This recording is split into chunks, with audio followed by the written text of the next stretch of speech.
تاسيسو obboleewwan keenya namni bu'e takka milkoomne yaani mee ilaalaasin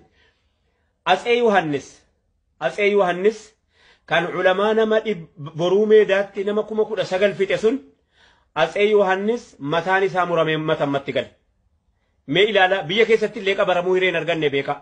biyya keessatti illee awwaalamuu hireen arganne beeka mataan miniliki iita'ee juzaamaan tortoree Rammoon itti yaa'ee qaamni isaa tortoree jiraan isaa jibbamee sirbatti tokko kan jedhi baafatan tokko harka isaa si qobataa keessatti dhoskuudhaa jedhanii bar gar tokko harka tokko hin duuchan turanii harka isaa mirgaa kanatu ciramee dhube jedhanii harka isaa tokko hin dhoskuudhaa jedhaniiti sirballee gisee sirbanu aadaa jaraati gaa aadaa jaraa gisee nutti agarsiifatanu waan gurraatti sana keessaa wanni jirri harka muramtu tokko akkana godhanuufi kan Miniliki aadaadha malee harki isaa waa ta'eetii miti jechuu fakkeessuudha jedhaniiti garuu kan isaa harki akka rabbii ta'eetii ciccitee juzaamaan rabbiin isa fixee otoo inni duniyaadhaan jiraatu guyyaa 4 xiraa'ee gatamee ka'eetii maayyii irratti jechuudha du'ee owwaalame rabbiin irratti hin deebne alhamdulillah baga keetaan wallahi keenu taasifadhu keetaan hawwaan taanu ammallee yoomillee hawaasa keenya hawaasa kabajamoo hawaasa baa hawaasa dhiyaa hawaasa kaabaa hawaasa kibbaa roorroon nurra ga'u hundisaa nu yaachisa roorroon dhihaarra ga'u nu yaachisa roorroon ummata keenya ilma namaarra ga'u nu yaachisa roorroon hawaasa keenya irra ga'u immoo daran nu laales nu madees akkuma beekamu Teediroos dubartii tajjeefte isa jarri of ajjeesse xiyyiit xaxxaa jedhani onnee maalii qabdi onnee ittiin of ajjeeftu dhiira onnee qabdi of ajjeefti bar of ajjeeftutu onnee barbaachisaa bar yoollee rabbiin wallaale namni of ajjeesaa jedhani of ajjeesuun garuu onnee taajoma of ajjeesuun onnee taajoma wallahi raadii makkasa dhiira onnee qabdu onnee maalii qaba warqituu moo maal eenyu isin inni obbiraa qabu sun isiituyyuu xaagodee lafa buusee seenaan dhugaan akka kanaa seenaan inni jedhi tolfatan garuu inni jedhi tolfatan of ajjeeseedha inni jedhi faabirikeetii godhanii ofii jaraatii warshaa haasaa jaraa keessaa kan ba'e of ajjeeseedha yaa of ajjeesee dhiise Teewodiroos akkas Minilik akka amma jennee kanarratti du'e mee ilaalaa hubadhaa rabbii jedhaati mee ilaalaa hubadhaa Hayila Sillaaseen inni hizbaawi nuuroo oomishee gadi qabuu keessatti akka hawaasni keenya hin baranne namni maqaa Muhammad qabu akka mana barnootaatti hin galmeeffamne yoo qabaatee jedhe immoo amantii isaa yaada isaa kaayyoo isaa qabatee akka inni seenu godhee kan hawaasa keenya irratti hojjetaa ba'e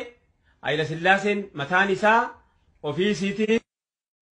inni waa barsiifataa ba'e darasaa isaatiin jedha maqaa darasaa illee balleessuu ta'a darasa illee hin jedhuyyuu barattoota isaa jechuutu irra gaariidha darasaa jechuun kun nu biratti afaan isaa tokko haa ta'u malee hiikaan isaa tokko haa ta'u malee kabajaa qaba kanaaf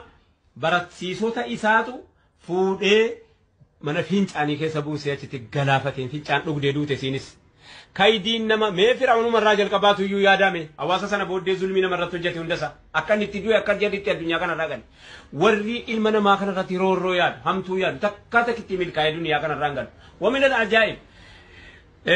dargiin hamminni ittiin ofoolee amma wanaa mariin jira warri hojjete addunyaa kanarraa gale laakiin namni silaa seera du'a seera isiin bade malee isiin mataa isiitiif jirti Mangistuu Hayilamaariyaam amantiin isa kanaa isa sana hin jedhu maal jennaan amantii miti ajaansaa amantii miti jennaan amantiin hin jiru jechuudha amantiin hin jiru jechu ilaal jarri kaan kan ofii guddifteeti nu kana gadi qabdee harka tokko nurra ciqilfattee addunyaan eega gaafa Portugaalii fi warri Imaam Muhammad ajjeese sun eega gaafa jiratti hidhataniiti har'as footoo Puutiin fudhataniiti hiriira nagaa ba'u argaa jirtu haa ta'u baroodha baga bahanii rakkoon qabu maaliif jennaan eenyummaa jiraatti keessan agarra akkuma beekamu Mangistuu Hayilamaariyaam amantuma kana cufa yeroo Mangistuu Hayilamaariyaam keessa ummanni islaamaa waraanatti makateeti leenjifamee waraana dargii ta'ee namatti dhukaasee akka ajjeesuu danda'u ofitti meeti kan inni gale ummata Oromoos ummanni islaamaas akkuma kana dhaqee wajjiniin leenjifamee maqaa Muhammad baatee maqaa maalii baatee roorroo qabaatullee laala mana wal caalalaan dhaqee keessa galee waraana fedhe keessatti hirmaatee dhaqee lolee dhukaasee ajjeesuu akka danda'u ofitti mee baree muuxannoo irraa argateeti kan inni gale faayidaan nu fayyadamne waan dinqiidha bara gaafa sana keessa dirqamaan namni barnootatti galee barnoonni numaa inni gaafa duraa balfamaa bahe amma moo humnaan akka inni galee barsiisu waggaan 17 sun wanni inni hojjetu wanni inni balleesse sana hunda maaliif jennaan ummata Oromoo namni amma isaaf miidhe hin jiru waan ta'eef hamma sana immoo namni ummata Oromoo miidhe beekaa keenya Hayilee Fidaa jedha eenyu jedha namoota gaggaarii biyyi qabdu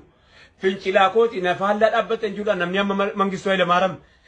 nu miidhan jiru biyya keessa jiraachuu hireen arganne isinis baatee biyya alaa teessi hamma umurii sii guutuu biyya ofii hawwaa jiraatti malee hin galtu abadan biyyatti akkatti galtuu hin qabdu maaliif jennaan hin galtuu waan isin hojjette irra guddaadha waan ta'eef mee ilaala Mallas Zeenaawii kaydii hamtuu fudhattee gadi baatee ummata keenya irratti abaluu fi naannoo abaluu Arsii fi Baalee fi Harargee jettee maqaa dhooftee jennaan ummanni keenya yaa Rabbi sitti deebina jedhee du'aayitti kadhatee jennaan rabbiin keenya subhaanallah eega gaafa inni Baaleef Arsii akkabaabii yemmiganyuut eega gaafa jedheeti takkaas nagaatti hin deebine achumaan rabbiin mataasa qabee mataasa keessatti dhiigni dhoohee qillee ciniinee du'ee addunyaa kanarraa gale seenaa galmeeffatee deeme seenaa mataasii galmeeffatteeti kan isiin deeme ummata keenya hawaasa keenya ballo arras rabbiin qabna nuti yeroo kamiinuu nuti takkana baratti hirkanneen beeynu abbaan barbaade gara kanaanis gara sanaanis bahee nuti rabbii keenya irratti hirkannee deemna biiznillaahi ta'ala kan rabbii hataanu kan rabbii taanaa waa tokko illee taanu biiznillaahi ta'ala arras ta'u egereen keenya diinii keenya irratti ummata keenyaaf roorroon ilma namaa kamiinuu amantii fedhe haa qabaatu amantii islaamaa haa qabaatu fedhu nasaaraa haa ta'u fedhu kiristaanaa ta'u pirotestaantii haa ta'u roorroon ilma namaa hundi roorroo keenya waan ta'eef nuti warra roorroo namaa roorrifamu nuti warra roorroo namaa laalatu nuti warra qimmiidaa namaa dhukkubsatu waan taaneef akkuma kanatti yaada egeree keenyaaf warra bakka qopheessaa deemu rabbi nu haa taasisu hawaasa keenya wanni nuti dhaamsa keenya irratti dhaammachuu barbaannu hamma yoomitti kadhataa taanee diinii keenya irratti waan tuqaa daraa nun tuqinaa jedhaa jiraata yennu jarri immoo nu dhiisan immoo shoo gammadaa amma yoomitti jiraannaa miti wanni nuti ala teenyee harka rukunnee filachuu qophaa qophoof nun jiru mee hawaasa keenya keessaa hayyoonni mari'adhaa akkamitti